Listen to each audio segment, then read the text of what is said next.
Hoje, a gente vai dar uma olhada nos estudos recentes sobre mercado de ações, sabe? Focando em empresas que, por alguns indicadores, parecem estar com preços talvez baixos agora em julho. Exato. A ideia é focar numa abordagem mais quantitativa, né? Usando métricas tipo EV/EBITDA, Earning Yield, para fazer essa filtragem. Certo. E, claro, um ponto super importante que a gente vai tocar é a diversificação, como ela se encaixa nisso tudo. Legal.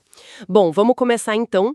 A primeira empresa que apareceu bastante nesses estudos foi a ISA Energia, código ISAE4. Uhum. Pelo que a gente viu, teve queda no preço, né? Mesmo com o dividendo, e o lucro também veio meio abaixo no primeiro tri, parece. Fora o aumento da dívida. Sim, sim, esses pontos são reais, aconteceram. Mas aí que entra o lado interessante dessa análise quantitativa. Mesmo com isso, a ISA Energia ainda mantém uma margem EBITDA, que é o lucro antes de juros, impostos, depreciação e amortização, bem alta, tipo acima de 81%. Nossa, alta mesmo. É. E o ponto-chave para essa metodologia que a gente está vendo é o tal do EV/EBITDA, que relaciona o valor da empresa, o EV, com o lucro operacional, o EBIT. E aí, segundo essas análises, o EV/EBITDA dela estaria abaixo. Isso dá um earning yield, que é o inverso, né? Basicamente o retorno do EBIT sobre o valor da firma, Ah, tá. de quase 18%. Essa combinação, essa métrica específica, que coloca ela na lista de baratas por essa ótica. Foco na geração de caixa operacional ali. Entendi. Quer dizer, o foco é bem nessa relação EBIT sobre valor da empresa, mas a análise não para numa ação só, né? Você falou de diversificação. Não para mesmo. Por quê?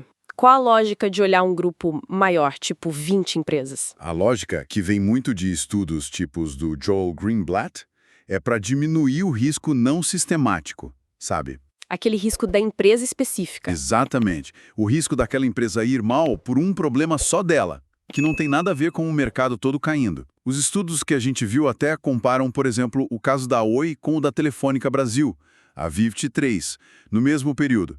Mostra bem o perigo de apostar tudo numa só, mesmo parecendo barato. Faz todo sentido. Então, montando uma carteira com várias, umas 20, selecionadas por esse critério do EV/EBITDA baixo, Earning Yield alto, você tenta, suavizar o impacto se uma ou outra der problema. Diluir o risco, né? Isso.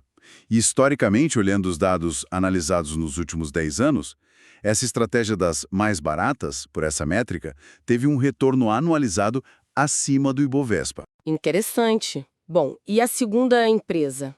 Kepler Weber, KEPL3. Essa também passou por um momento complicado, né? Desvalorização, lucro caindo. Sim, sim. Influenciada lá por quebra de safra, preço de commodity agrícola. Como é que ela entra nessa lista? Os resultados recentes da Kepler foram desafiadores, sem dúvida. Mas, de novo, olhando pela lente dessa métrica central, o EV/EBITDA dela estaria ali por volta de 5,5 vezes. Isso joga o Earning Yield para cima de 18%. Então, para essa metodologia quantitativa puramente numérica, ela se encaixa como barata. Mesmo com os problemas recentes. Mesmo com os problemas. Reforça que o critério aqui é a relação valor da firma sobre EBIT.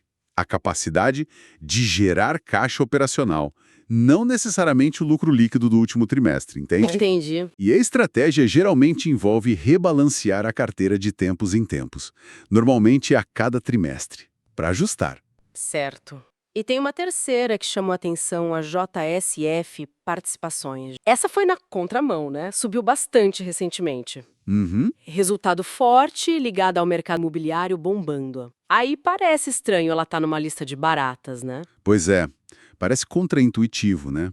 Mas aí que a abordagem quantitativa mostra a que veio. Como assim? Mesmo com essa alta toda no preço da ação, a análise que a gente olhou indica que o EV/EBITDA da JSF chegou no nível mais baixo desde 2017.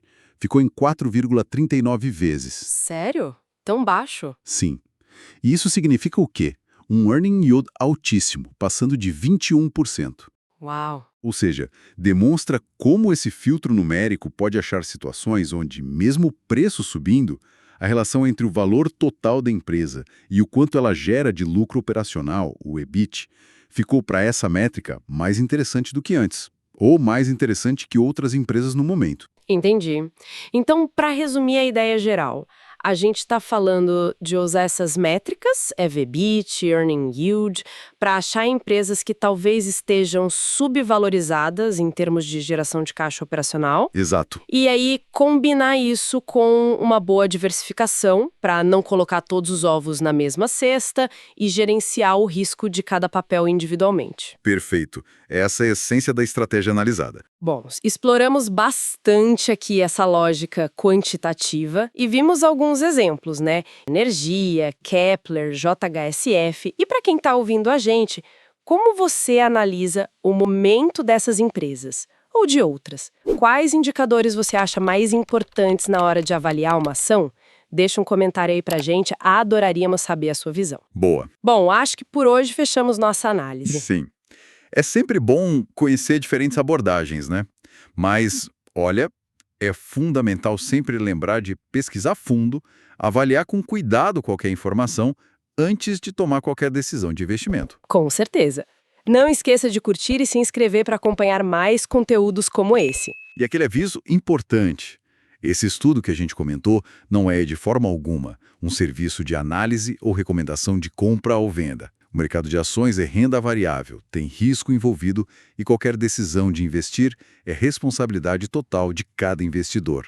Um abraço e até a próxima. Até mais.